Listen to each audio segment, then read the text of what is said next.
Ühest heategevuslikust ettevõtmisest. Eesti muusikute jalgpallimeeskond korraldab koostöös SEB heategevusfondiga 3 ainulaadset jalgpallikohtumiskontserti, millega kogutakse annetusi laste ja noorte varjupaikade tarvis. Sellel jalgpallitreeningul ajavad palli taga osa Eesti muusikute jalgpallimeeskonna liikmetest. Lisaks üldisele jalgpallivaimustusele seisab meeskonnal ees 3 omapärast heategevuslikku kohtumist ja kontserti 3 Eesti linnas. Kohtutakse omavalitsuste meeskondadega. Annetusi kogutakse SEB heategevusfondi tarbeks. Tarvo Valm vaatab kohtumist kõrvalt, kuigi on üdini jalgpallur, vigastus segab. Kontseri osas tuleb aga kindlasti lavale.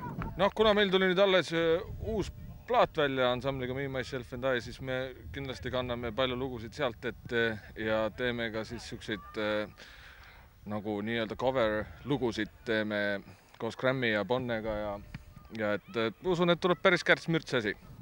Ainulaadsed kontsertkohtumised toimuvad Narvas, Pärnus ja Tartus. Alustatakse juba teisipäeval Narvas. Juba järjest paremaks läheb.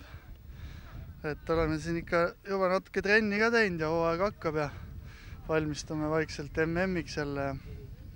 Päris hea.